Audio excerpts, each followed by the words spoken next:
এবার আর কথা চুপ থাকতে পারল না। ও কিসের ভুল বুঝছে? ইভান যা করেছে সবটাই ওর চোখের সামনে ছিল, তাহলে ভুল বোঝাবুঝি কখন হলো? আমি কোনো ভুল বুঝিনি, ঠিকই বুঝেছি। আপনার ছেলে সেদিন আমাকে ঠকিয়েছিল, ধোঁকা দিয়ে ফেলে চলে গিয়েছিল। মানে কি সব বলছো? আমি কখন ধোঁকা দিলাম? আজ সব বলবো আমি কথাকে অনেক খুঁজেছি সবটা বলার জন্য, কিন্তু ওকে পাইনি। তোকেও অনেকবার কথাগুলো বলার চেষ্টা করেছি, কিন্তু তুইও তো আমার কোনো কথা শোনার জন্যই প্রস্তুত ছিলি না।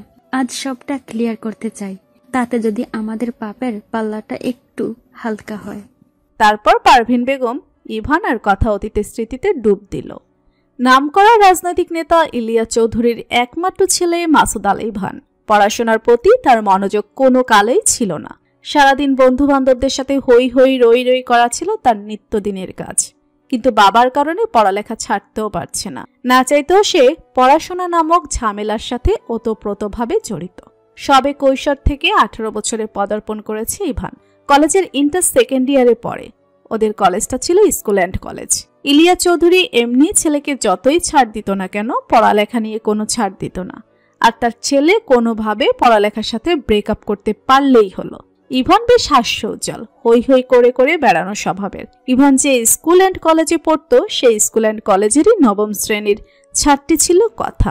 ক্লাসের বাইরে বই মাথায় নিয়ে কান ধরে এক সিরিয়ালে দাঁড়িয়েছিল 5টা ছেলে। এদের যে পড়া না পারায় স্যার বাইরে তাদের বই মাথায় নিয়ে কান ধরে দাঁড়িয়ে থাকতে বলেছে, সে বিষয়ে তাদের কোনো ভ্রুক্ষেপ নেই। এই বিষয়টা এরা যেন আরো বেশ উপভোগ করছে। আর উপভোগ করবেই না কেন? এই বই মাথায় নিয়ে কান ধরে দাঁড়িয়ে থাকা যেন তাদের নিত্যদিনের ঘটনা। ইভান বই মাথায় নিয়ে হেসে হেসে পাশের একটা ছেলের সাথে কথা বলছে। কথা বলতে বলতে হঠাৎ তার চোখ দুটো আটকে গেল একটা মেয়ের উপর। মেয়েটির গায়ে স্কুল ড্রেস, মাথার 2 পাশে 2টা বেনুনি করা।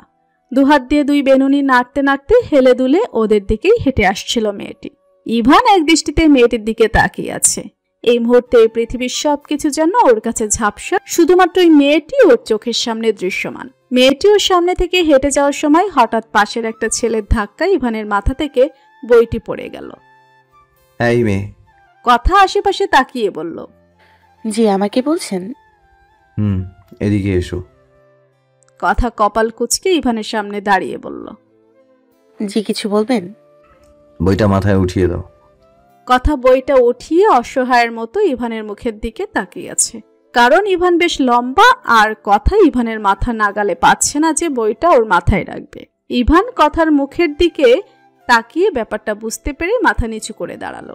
ইভানকে মাথা নিচু করে দাঁড়াতে দেখে কথার ঠোঁটে বেশ চওড়া একটা হাসি ফুটে উঠল। এই হাসিতে ইভানের ফাঁসি। কথার ঠোঁটের এই হাসির রেখা ইভানের বুকে যেন ঢেউ তুলে দিয়ে গেল। প্রথম প্রেম, প্রথম ভালো লাগার অনুভূতি মনে হয় এমনই হয়।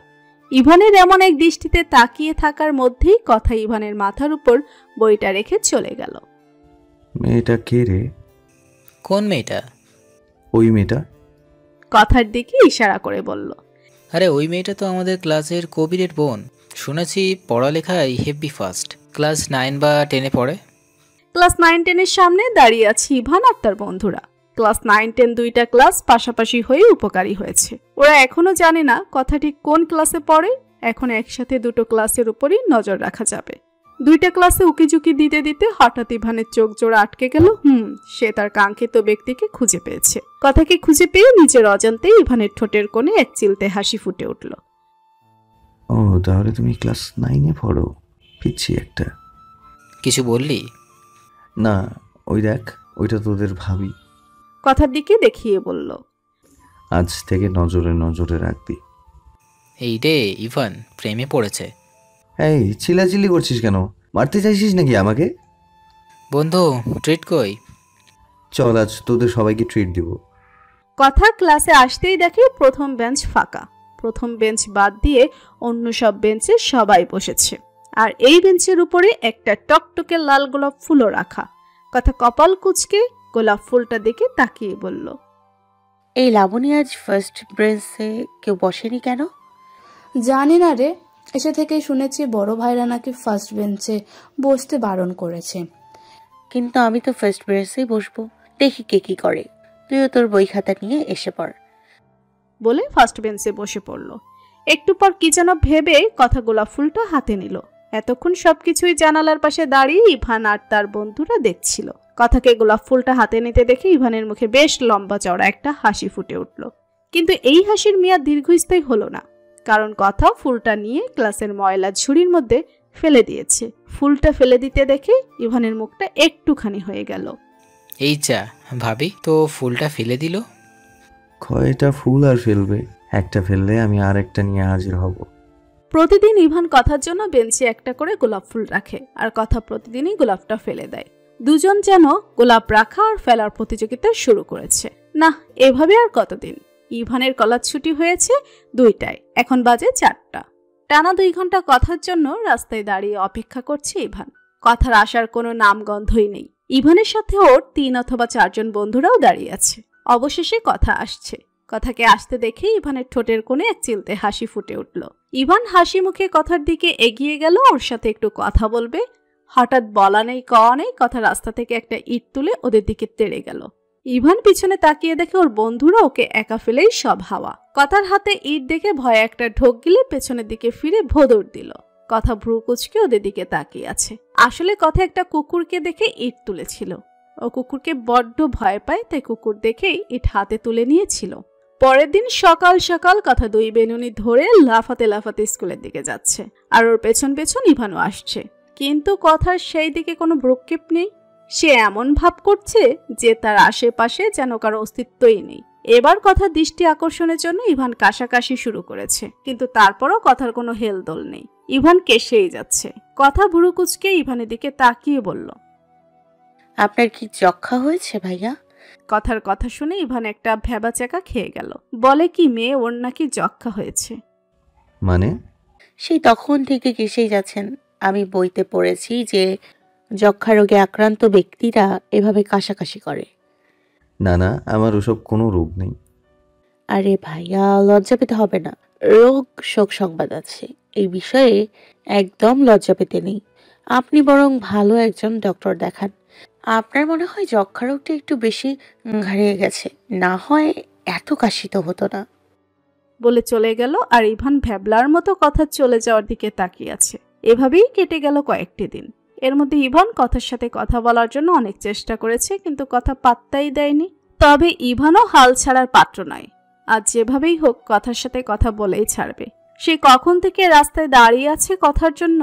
কথা এবারও লাফাতে লাফাতে ইভানের সামনে থেকে চলে গেল, পাত্তাই দিল না। এই মেয়ে, কতদিন ধরে তোমার সাথে কথা বলার চেষ্টা করছি, পাত্তাই দিচ্ছ না। সমস্যা কি তোমার? কথা চোখ দুটো বড় বড় করে বলল, আমার সাথে কথা বলার চেষ্টা করছেন? কিন্তু তুমি তো পাত্তাই দিচ্ছ না। কিন্তু কবে, কোথায়, কখন, কিভাবে আমার সাথে কথা বলার চেষ্টা করেছেন? আমি তো কখনো দেখিনি আপনি আমার সাথে কথা বলার জন্য এসছেন। শুধু দেখেছি রাস্তায় দাঁড়িয়ে থাকতে। ইভান চোখ ছোট ছোট করে বলল, তুমি সত্যি জানো না আমি কখন তোমার সাথে কথা বলতে এসেছি? না তো, আমার তো কখনো এমন মনে হয়নি। ইভান বিড়বিড় করে বলল, ফিরছি একটা, বুঝবে কিভাবে? জি কিছু বললেন? না তো। বলে কথার হাতে একটা কাগজ ধরিয়ে দিয়ে দ্রুত পায়ে হেঁটে চলে গেল। কথা চোখ দুটো গোল গাল করে ইভানের চলে যাওয়ার দিকে তাকিয়ে আছে। কথা কাগজটা খুলে দেখে তাতে কিছু একটা লেখা। কি বিশ্রী হাতের লেখা। এই লেখাপড়ার সাধ্য কথার নেই। মনে হচ্ছে কাগজটার উপরে কেউ জোর করে তেলাপোকা ছেড়ে দিয়েছে। কথা বেশ অনেকক্ষণ ধরে লেখাগুলো বোঝার চেষ্টা করলো, তারপর ব্যর্থ হয়ে চিঠিটা ব্যাগে ঢুকিয়ে বাড়ির পথে পা বাড়ালো। পরের দিন ইভান আবার রাস্তায় কথার জন্য দাঁড়িয়ে অপেক্ষা করছে। কথাকে আসতে দেখে ইভান বলল, আমি কিন্তু এখনো আমার উত্তরটা পেলাম না। কালকের জায়গাটার? কথা ব্যাগ থেকে কাগজটা বের করে ইভানের হাতে দিয়ে বলে, আপনি কি লিখেছেন আপনি নিজে জানেন? জেনে বুঝে লিখেছেন নাকি নাকি কাগজটার উপরে তেলাপোকা ছেড়ে দিয়েছিলেন? হ্যাঁ, কি বিশ্রী হাতের লেখা। এরা নাকি আবার ইন্টার সেকেন্ডারি স্টুডেন্ট। এরা এসএসসি পাস কিভাবে করেছে কে জানে। ইভান হাও হয়ে কাগজটা ধরে কথার দিকে তাকিয়ে আছে। মেয়েটা ওকে এত বাজেভাবে অপমান করে গেল। না না, এই অপমান কিছুতেই মেনে নেওয়া যায় না। কিছু তো একটা করতেই হবে। রাত 2টা, ইভান এখনো পড়ছে। পড়ছে বললে ভুল হবে, লিখছে। যেভাবেই হোক ওর হাতের লেখা ভালো করতে হবে। তারপর আবার কথাকে চিঠি লিখতে হবে। ইলিয়াস চৌধুরী আর পারভিন বেগম রীতিমতো অবাকের চূড়ান্ত সীমায়। যে ছেলেকে কেউ মেরেও পড়ার টেবিলে বসাতে পারে না, সে আজ রাত 2টা পর্যন্ত পড়ার টেবিলে বসে আছে, ভাবা যায়? আমার হাতে একটা চিমটি কেটে দেখো তো, আমি কি সত্যিই দেখছি? ইলিয়া চৌধুরী পারভিন বেগমের হাতে জোরে একটা চিমটি কাটল।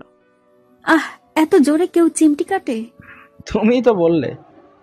কিন্তু আমি মনে হয় সত্যি দেখছি। আমার ছেলেটার তাহলে সুবুদ্ধি হয়েছে। 4টা খাতা লিখে লিখে ভরে ফেলেছে ইভান। এত লেখা মনে হয় ওর বাপের জন্মে লেখেনি। আজ আবারও কথাকে চিঠি দেবে, তাই রাস্তায় দাঁড়িয়ে আছে। কথাকে আসতে দেখেই কথার দিকে এগিয়ে গিয়ে কথার হাতে চিঠিটা ধরিয়ে দিল। কথা চিঠিটা ব্যাগে রেখে বাড়ির দিকে পা বাড়াতেই, এই মেয়ে, চিঠিটা কি তোমাকে আমি ব্যাগে রেখে দেওয়ার জন্য দিয়েছি? তুমি যে ব্যাগে রেখে দিলে। কথা ভ্রু কুচকে বলল, আপনি সব সময় আমাকে দেখলে এই মেয়ে করেন কেন? হ্যাঁ, আমার একটা নাম আছে তো নাকি?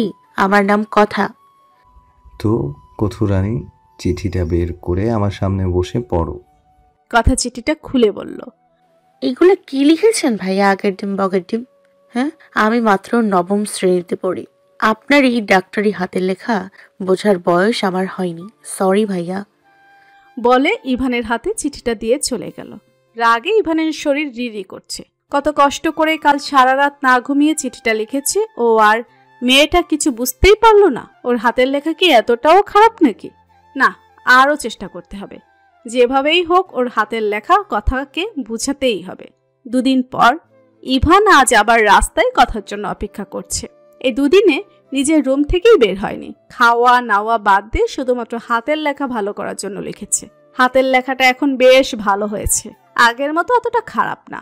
কথাকে হেলে দুলে আসতে দেখে ইভানের শুষ্ক ঠোঁট দুটোতে হাসির রেখা ফুটে উঠল। এই 2 দিন ভালো ঘুম হয়নি, চোখ দুটো লাল হয়ে আছে, চুলগুলো উস্কো খুস্কো। কথা আসতে ইভান কথার হাতে চিঠিটা ধরিয়ে দিল।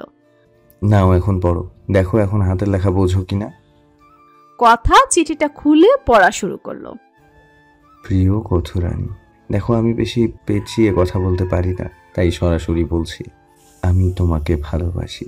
তোমাকে যেদিন প্রথম দেখেছিলাম, ওই 2 বেনুনি নাড়িয়ে স্কুল ড্রেস পরে আসতে, তখনই আমার মনের মধ্যে ঘন্টি বেজে উঠেছিল। ওই সিনেমাতে যেমন হয়। যদিও এতদিন আমি ওই সবে বিশ্বাস করিনি, কিন্তু এখন করি, কারণ তোমাকে দেখেও আমার মনে ভালোবাসার ঘন্টি বেজে উঠেছে। আমি আর কিচ্ছু জানি না, আমি তোমাকে ভালোবাসি। এখন তোমাকেও ভালোবাসতে হবে, না হয় তোমাকে জোর করে ভালোবাসবো। আমার বাবার কিন্তু অনেক পাওয়ার। এটাই তোমার ভবিষ্যৎ বর। চিঠিটা পড়ে কথা বুড়ো কুচকে ইভানের দিকে তাকালো। এভাবে আবার কেউ প্রেমপত্র লিখে? এটা কোনো প্রেমপত্র হলো? এটা তো প্রেম নামক হুমকিপত্র। যদিও এর কিছুই কথা বুঝেনি, কারণ এই প্রথম ওকে কেউ প্রেমপত্র দিয়েছে। প্রেমপত্র কেমন হয় সেই সম্পর্কেও পরিচিত নয়। এই প্রথম ওর কিশোরী মনে যেন প্রথম ভালোবাসা নামক এক প্রশান্তির হাওয়া বয়ে যাচ্ছে। এ কেমন অনুভূতি? এই অনুভূতি তো ওর আগে কখনো হয়নি, এখন কেন হচ্ছে? তবে অনুভূতিটা খারাপ লাগছে না। এই প্রথম কথার কিশোরী মনে কেমন উথাল পাথাল ঝড় শুরু হচ্ছে, কেমন একটা লজ্জা লজ্জা লাগছে। আর চোখে ইভানের দিকে তাকিয়ে দেখি ইভান এক হাত দিয়ে মাথার পেছনে চুল খামাচ্ছে আর ঠোঁটে লাজুক হাসি। কথা হুট করেই বলে, আপনার দাড়ি কোথায়? ইভান থতমতো খেয়ে বলল, মানে? আমি সিনেমায় দেখেছি নায়কদের কত সুন্দর দাড়ি থাকে, আর নায়িকারা নাকি সেটা দেখেই প্রেমে পড়ে। আপনার দাড়ি কই? ইভান অসহায়ের মতো মুখ করে বলে, আমার এখনো ভালোভাবে দাড়ি ওঠেনি। দাড়ি না উঠলে আমি ভালোবাসবো না। দাড়ির সাথে ভালোবাসার কি সম্পর্ক? শুনেছি দাড়ি না উঠলে ছেলেরা বড় হয় না। আপনার দাড়ি নেই, তার মানে আপনিও ছোট। আর আমি ছোট পিচ্ছি একটা ছেলেকে কেন ভালোবাসবো? বলে যেভাবে হেলে দুলে এসেছিল সেভাবেই হেলে দুলে আবার চলে গেল। ইভান ভ্যাবলার মতো কথার চলে যাওয়ার দিকে তাকিয়ে আছে আর দাড়ির কথা চিন্তা করছে। বাড়িতে ফিরে ইভান সারা বাড়ি চিল্লাচিল্লি করে মাথায় তুলে নিয়েছে ওর দাড়ি কেন উঠছে না। আম্মু, আমার এখনো কেন দাড়ি উঠছে না? পারভিন বেগম ছেলের এহেন কথা শুনে ফেল করে ছেলের দিকে তাকিয়ে আছে। এটা কেমন কথা ইভান? বয়স হলে তোমার ঠিকই দাড়ি উঠবে। আমার 18 বছর বয়স হয়েছে, এখনো কেন দাড়ি ওঠেনি? আমার বন্ধুদের মধ্যে অনেকেরই দাড়ি উঠে গেছে। তোমার উঠবে বাবা, সময় হলেই দাড়ি উঠবে। আমি কিচ্ছু জানি না, আমার এখনই দাড়ি চাই। বলে নিজের রুমে গটগট করে চলে গেল। ইলিয়াস চৌধুরী, পারভিন বেগম সহ সকল সার্ভেন্টরা পর্যন্ত ভ্যাবলার মতো তাকিয়ে আছে ইভানের দিকে। এখন এই দাড়ি কোথায় পাবে? দাড়ি কি বানানোর জিনিস? এটা তো আল্লাহ দিবে সময় মতো। এদিকে ইভানও জেদ ধরে বসে আছে, তার এখনই দাড়ি না উঠলে সে একটু পানিও খাবে না। ইলিয়াস চৌধুরী আর পারভিন বেগম পড়েছে মহাবিপদে। এখন এই দাড়ি কিভাবে উঠাবে? অবশেষে ইলিয়াস চৌধুরী অনেক ভেবেচিন্তে একটা বুদ্ধি বের করলো। আপাতত এই বুদ্ধির জোরেই ছেলেকে ঠান্ডা করার প্রচেষ্টা চালাচ্ছে সবাই।